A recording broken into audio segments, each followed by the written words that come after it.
Hi, and thank you so much for coming to this interview. We're going to discuss about varieties of English language, specifically in the localized English of your country. May I know what's your name and your background and where you're from? Hi everyone, I'm Samriddhi Sharma. You can call me Sam, and I'm from India. Currently, I'm pursuing computer science engineering and I'm in my second year. All right then. How long have you been using English, and in what context do you typically use it as? So, I've been using English since childhood. Almost all my schooling was in English. I use it in academic and formal presentations. Additionally, I also consume English content on a daily basis. Okay, thank you. So for the next question is, how has the English language impacted your way of thinking and your lifestyle? English has expanded my worldview. Since a lot of academic and global content is in English, I've been exposed to diverse perspectives. It has also helped me to think more critically and express myself more precisely. And I think that I can connect with more people worldwide.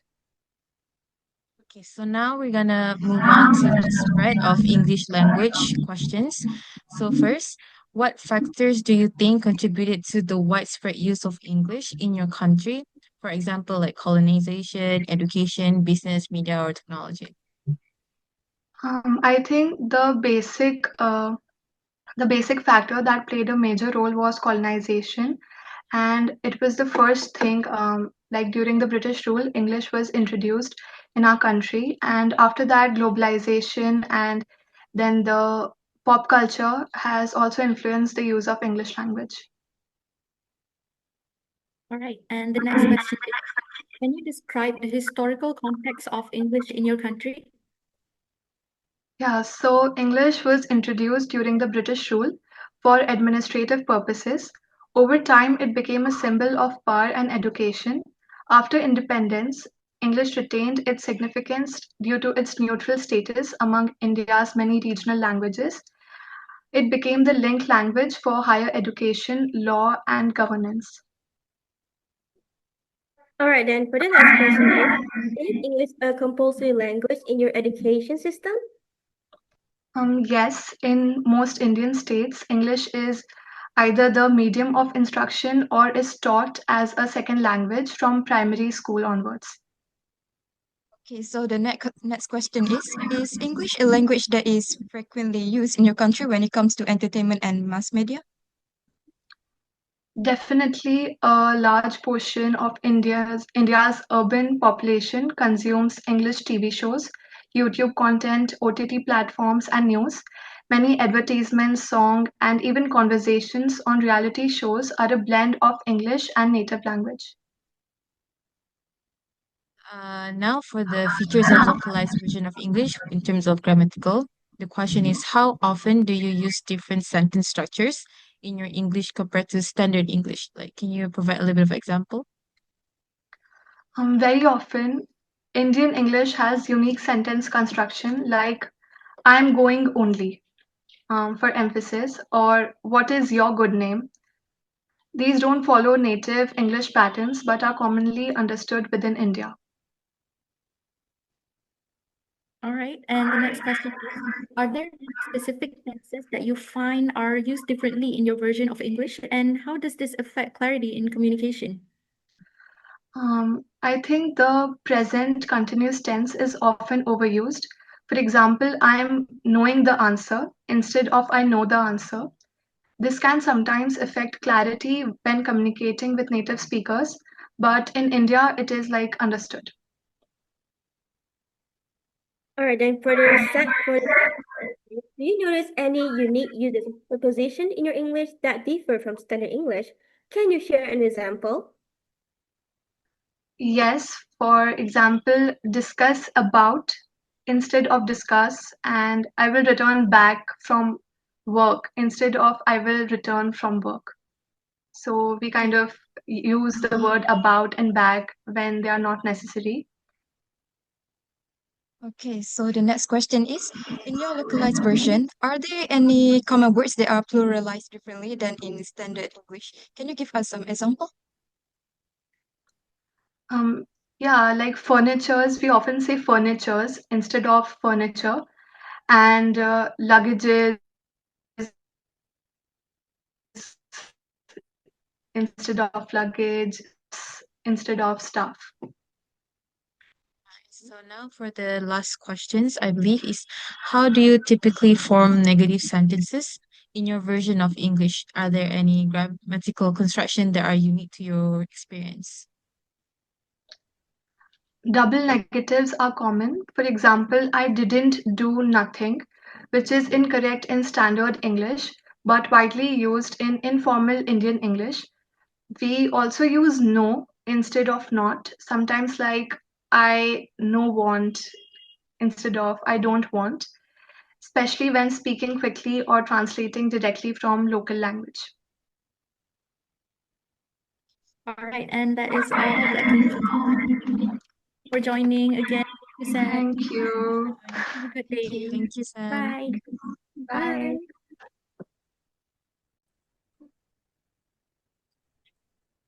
On the notes, wait. Hi, thank you so much for coming to our interview of the varieties of English language.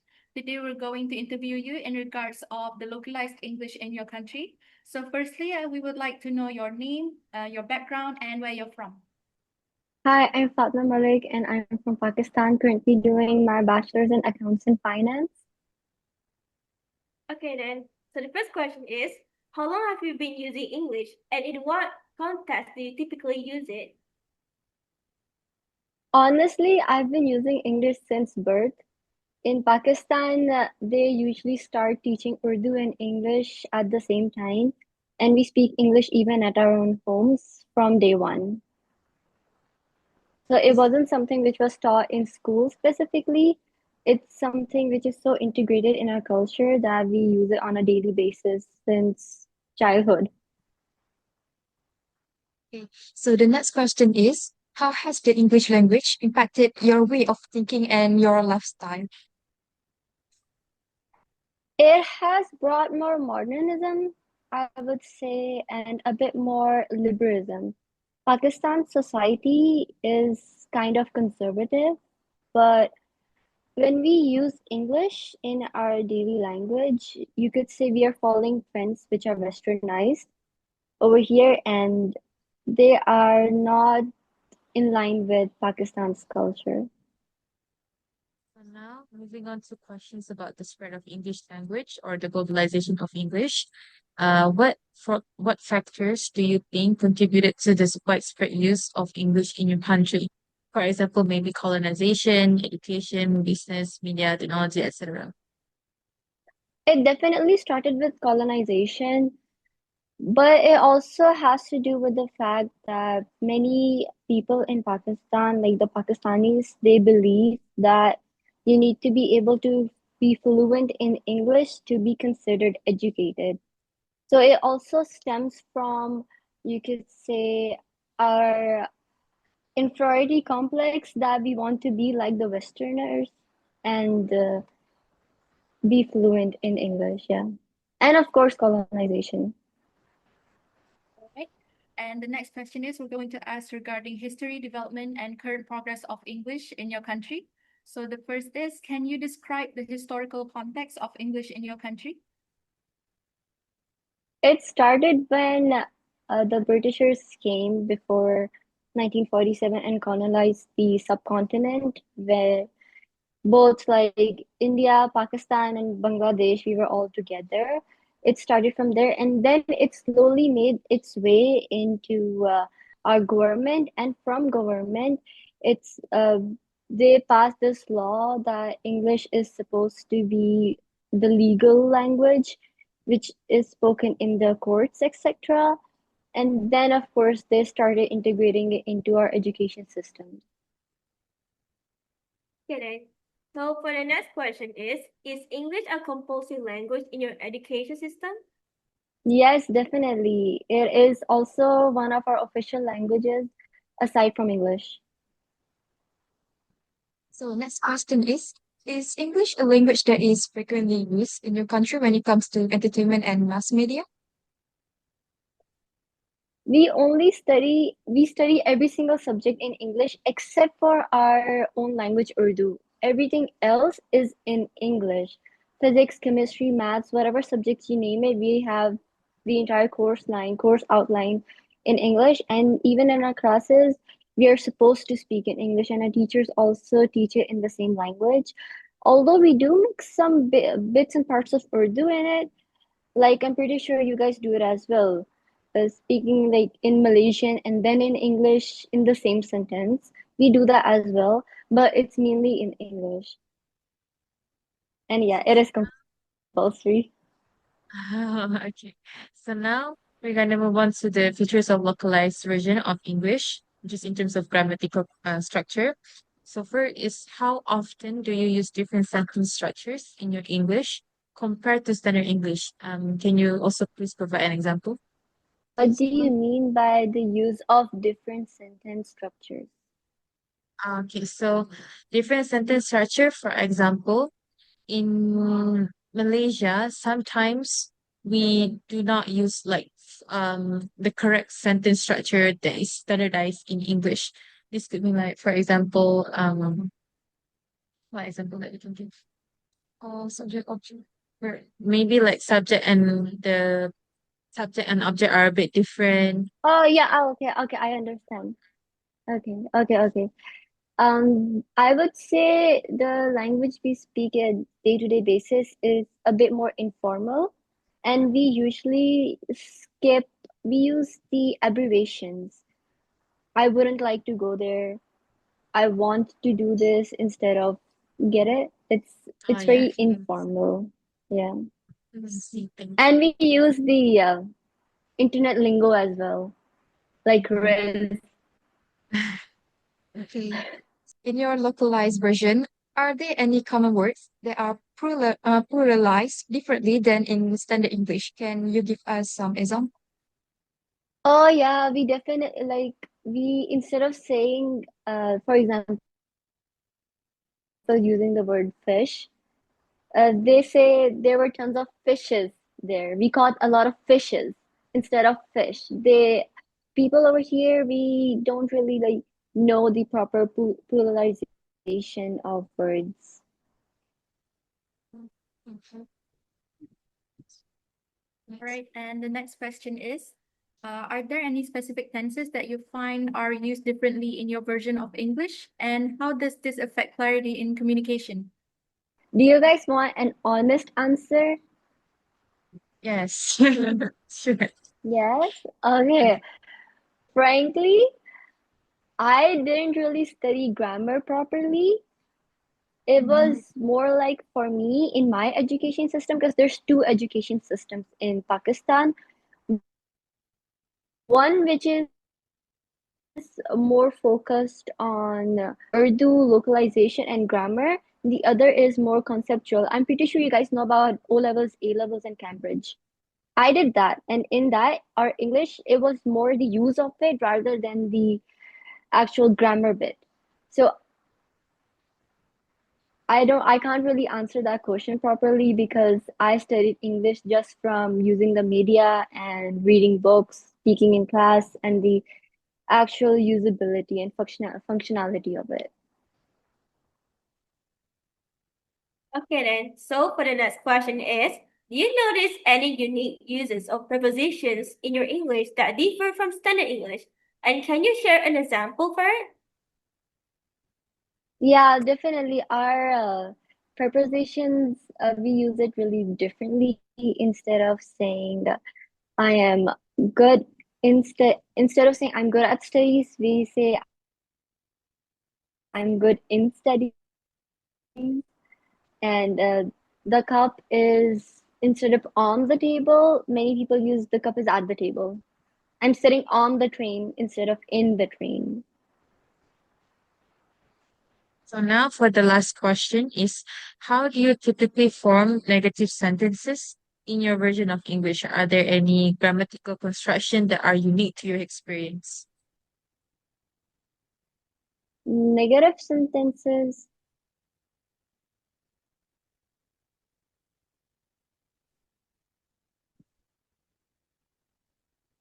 Again, we use abbreviations a lot especially in negative sentences, and we also repeat the negative connotation twice.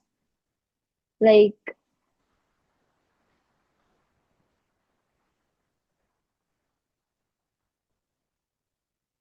I wasn't really interested in seeing that movie much. Does that make sense? Yes, yes. Okay. I think that's all we have for this interview, right? Did we miss any Yes. questions? Did we? Did we miss any questions or no? All okay. All right, that's all. Thank you, Fatima, for joining this interview. Fatima, We thank you appreciate so you much. so much. Thank you so much, Fatima. Also, if you guys need my help, just let me know. Like, connect with me through Ilya. All That's right. nice. All right. All right. Good luck Okay. for your assignment. Okay. Thank you Bye. so much. Bye-bye. Thank you. Bye. Assalamualaikum and hi, my name is Ilya and I'm with my teammates Nur Adriana Alia, Nur Farah Wahida and Rabiatul Adawiyah. Today we're going to present on Kachru'S outer circle, which are from India and Pakistan. So before we dive into the interviewees, we're going to introduce what is outer circle. So outer circle is basically people who are in certain countries where the English language is spoken and is important, but it's not as a native language. So the first interviewee is Samriddhi Sharma. She's from India. A little bit about her background is that she is a computer science engineering student. She uses English in academic and daily context since childhood, which makes her more exposed to global content and aiding critical thinking. So, Samriddhi Sharma is a person who often uses English in their daily life, which makes her credible for this interview. Next, moving on to the next person is Fatima Malik. She's from Pakistan, also in Outer Circle. So, Fatima has a bachelor's in accounts and finance. She's currently doing the bachelor, and she uses English integrated into daily life and education from birth. She is also influenced by modernism and Western trends in a conservative society, meaning society in Pakistan, which is more conservative and reclused. So now, let's delve into our first reflection regarding how long our speakers have been using English and the context in which they typically engage with the language. Starting with Sam from India, she has been using English since childhood. For her, English is not just a language but a vital tool for academic and formal presentation. It also plays a significant role in her daily life, allowing her to navigate a diverse cultural landscape.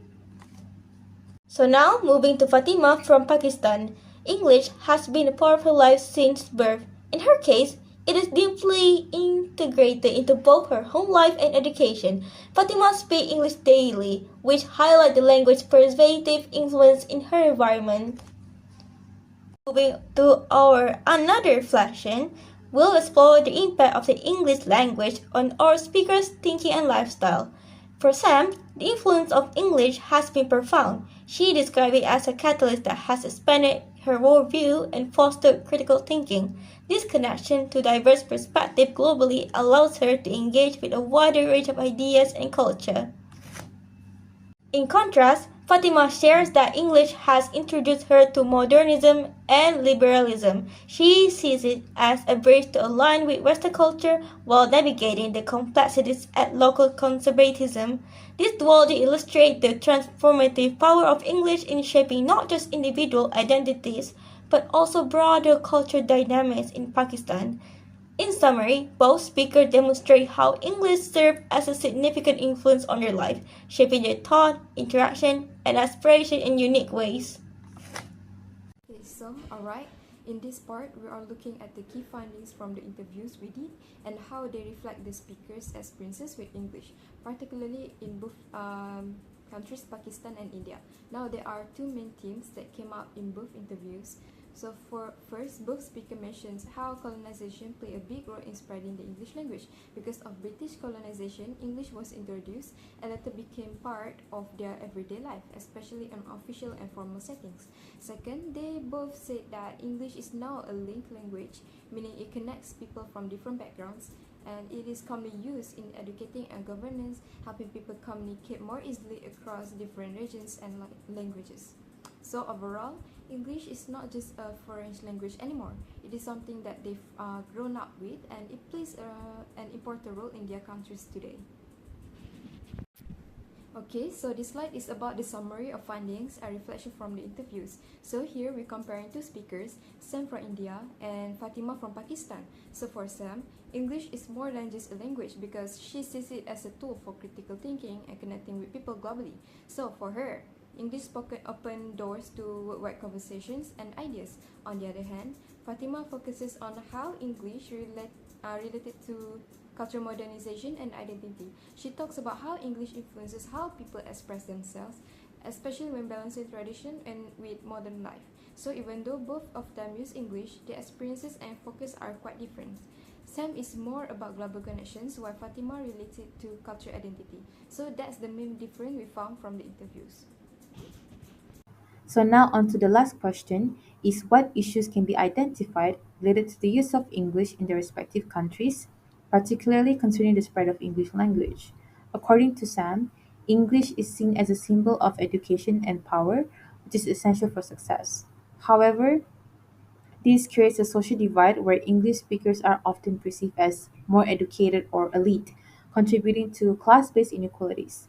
At the same time, the rise of English threatens regional language preservation as educational institutions and media increasingly prioritize English, causing the younger generation to shift away from their mother language.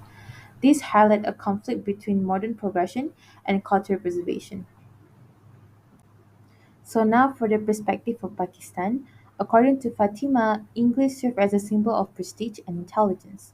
This perception is shaped by colonial influence and has contributed to a widespread of inferiority complex among those who lack English proficiency.